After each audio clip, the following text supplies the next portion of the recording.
Hi everybody and welcome back to Borderlines today. So today I thought I'd speak about the Northeast and the problems with unemployment, or the alleged problems with unemployment, because we had a comment recently that basically said, but the problem for the Northeast is that the Conservatives destroyed the industry.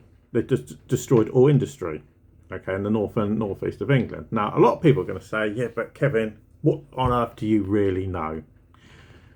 You're a southerner, you've lived in the south all your life. What do you know? Okay, well, the reality is, yes, that's all true. You know, I live near Portsmouth. Okay, but my family originally comes from Yorkshire. Mum's side of the family come from North Yorkshire. My wife's side of her family, come from South Yorkshire. And my father lived in Seaham, which is obviously just outside Sunderland, which is a big, used to be a coal town, where he lived for 20 years. And I will openly admit this, and this is hard for me to say. My grandfather would be looking badly on me for this, with all the aggro I used to give him as a kid. Okay, they were some of the nicest people I've ever met. Truly, they are some of the nicest and most polite people, especially when you compare them to down south. But I am the type of person that always likes to look at hard facts, not personal opinion, not the opinion of people that are maybe around, or my family, or previous generations. I like to look at hard facts. So the reality is, are the Conservatives actually guilty of destroying the Northeast? Now, the first thing you need to take a look at is, what is the national unemployment rate like compared to what it is in the Northeast?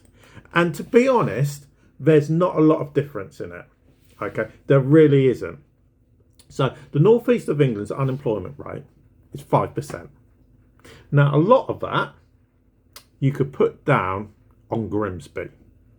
So for those of you that don't know, Grimsby currently has an unemployment rate of about 53%. I know, it's absolutely ridiculous. Every other person is unemployed between the ages of 16 to 64. Now, the national average is 4.4%. Okay, that's why I say there's not a lot in it. Now, if I speak to people that I actually know in the Northeast, they will tell me there are loads of jobs. You know, I know people in Sunderland, you know, and all around there. Okay, and they tell me there are loads of jobs around there. So for anybody to say that there aren't any jobs, are living in cloud cuckoo land. Now, if I listen to my father, who lived in Seaham and around that area for 20 years, he will say to me, the problem with the Northeast, they're still living in the 70s and 80s. Okay, they still blame the Conservative Party, and this is why they don't vote Conservative, and they always vote Red, because they blame them for closing down all the mines. And that's what they say to him. But is that true? Is that fundamentally true? Or is that just typical political spin? Whether it's a union that's spinning it, because they're very good at politics at the end of the day, unions. You know, whether you want to go all the way back to Arthur Scargill back in the 70s and 80s, or more modern union leaders that all know their politics and they know how to bloody spin things. No different to modern day politicians. So the reality is, are they actually guilty of closing down all the coal mines? Because I thought I'll look at the coal mines first, because that's the biggest issue. And this is the reality. So from the time Harold Wilson came to power up until modern day now, okay, the Labour Party closed 296 mines. Okay, 296. Okay, the Conservatives under Margaret Thatcher and John Major only closed around about 160. Okay, so we're not taking into account, you know, Boris Johnson and all their goons and David Cameron, because the industry was dead. Even though there are still mines open to this day, the industry was dead. Okay, so the reality is Labour closed far more. But who was worse? Who was the biggest culprit for closing mines? And the evidence is clear as day. Wasn't Margaret Thatcher? She may have put the final nail in the coffin of the mining industry because of Arthur Scargill. Well, had it been for Arthur Scargill, wouldn't have been as bad. But because of his own personal ego, okay, that's why it got so bad. People wouldn't face having to go hungry, not able to feed their wives and their children and their family, not able to pay their mortgages. That would have never happened if it hadn't been for Arthur Scargill. Whether you want to hear that or not, that is just reality. Were they offered deals? Yes, they were. Would it have been better for them to go back and not do what followed Arthur Scargill? Categorically, they would have been better off. Would the industry have still got closed down? Yeah, eventually. But it wouldn't have been as bad for them. Okay, so the reality is, Harold Wilson, from 1964 until he came out in 76, he closed 290 pits.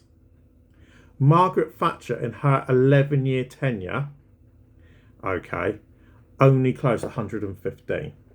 Now, where Margaret Thatcher is guilty, and she is fundamentally guilty of this, okay, she cost the most amount of jobs. Second to none, she did. But she put that final nail and she closed the bigger pits. Okay, the other thing she is guilty of, and this is why it's been said that the Nottinghamshire miners never went on the strike and the Yorkshire lot did, and miners up in Scotland as well, is for every one mine that Harold Wilson closed in Yorkshire, she closed 10. And that is what she is guilty of. Okay, so the reality, so if you want to look at the statistics, that is where the statistics really are. Okay, now, did it need to get that bad? I don't believe so. But the reality is, from this side of the coin, is it was a dead industry, it was losing money, and the taxpayer was subsidising it at the end of the day. Now, is that the only problem that they've had? No. Then you can move on to the fishing industry, which is an industry that was dying for a long time. So yet again, are the Conservatives guilty of it? And for somebody that's voted Conservative all their life, I really don't want to be doing this because it makes me feel bad for voting Conservative, but where I live is an extremely safe Conservative seat. If you look at the stats,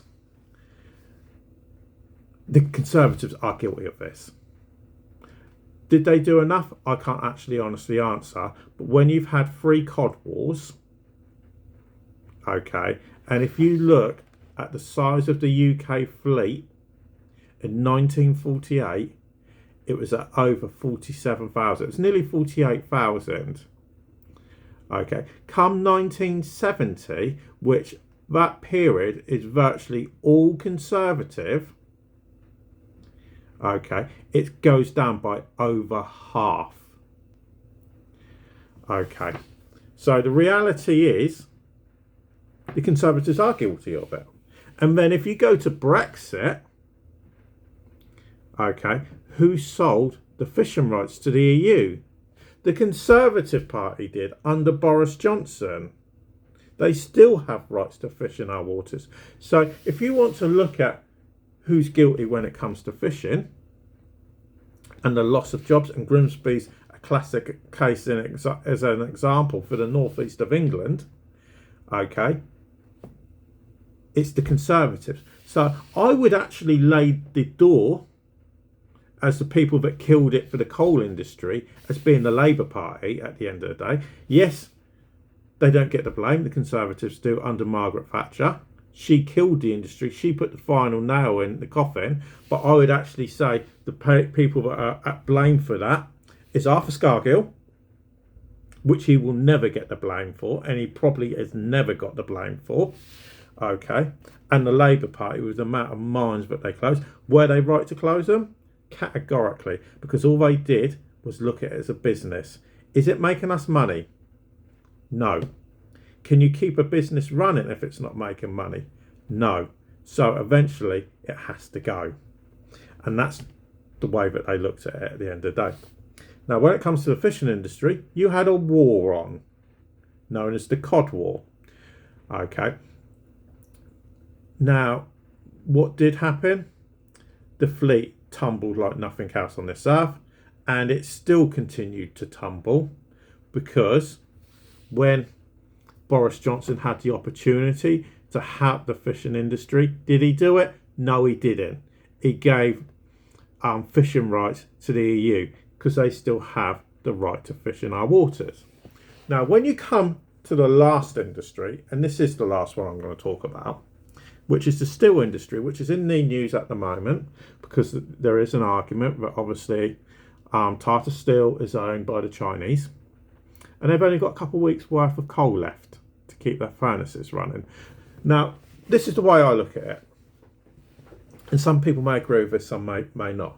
The problem with the steel industry is the UK is not competitive. It's fundamentally not competitive. And you've got to look at why. What's costing the UK? Now, there's two things. You look at it on two sides. One, India and China dump steel like nothing else on this earth. They just dump it. Cheap prices. UK can't compete. Are UK workers going to work for the same rates that they work at in China and India? I don't think so. Okay. Are we got reasonable energy prices? Not on your Nelly, have we? So there's your two biggest bills. Forget about profitability. Profitability is out the window. So you've got these two big problems at the moment. You've got wages and you've got energy rates. And that's where the problem is. Because they can't reduce the price. The only thing that they can realistically do, and hope that it works, is make a better product. Stop making cheap steel, because you can't compete with the rest of the world, because we have some of the highest energy prices anywhere in the world.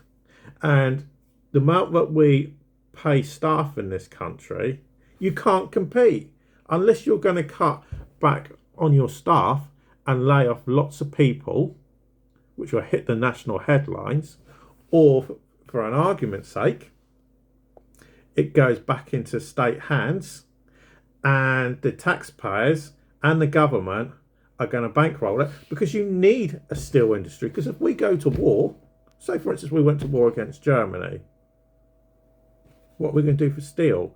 You know, make our ships or weapons or anything that we need steel for. What are we going to do if we haven't got a supply of steel? So fundamentally, we need a steel plant, but the problem is, as a country at the moment, we are not competitive on the international stage. So the reality is, either you make an expensive product or a higher quality product, which you're going to charge at a higher price, and stop trying to make cheap steel because you can't compete. You get rid of it, which is not an option. Or the third option, which is probably the most sensible option, and I can't believe I'm going to say this because I'm so against it, is you go and put it into state hands. The state goes and buys it off the existing owners, or just take it off them like some people I know would say, and then the state take control of it, which I think is probably the most sensible answer. So the reality is, are the Conservatives responsible? When it comes to the steel industry and the fishing industry, I would say yes, they are. I'd say fundamentally they are responsible. When it comes to the coal industry, I would say no, they're not. They're not accountable, even though through the history books they will always be blamed for it. You know, but, you know, when it comes to the coal industry, we're 40 years after the date. If you can't tell me that local councils or national government haven't been able to attract businesses in, I would suggest why. And then I'd look at Newcastle. Newcastle, a city that's pretty much thriving. House prices are up. Unemployment's not that bad. I think unemployment in Newcastle is somewhere around about 3.5%. Yes, there are some places where there are unemployment problems. Like I said, Grimsby is. And that's why, because of Grimsby, that the unemployment is higher than the national average.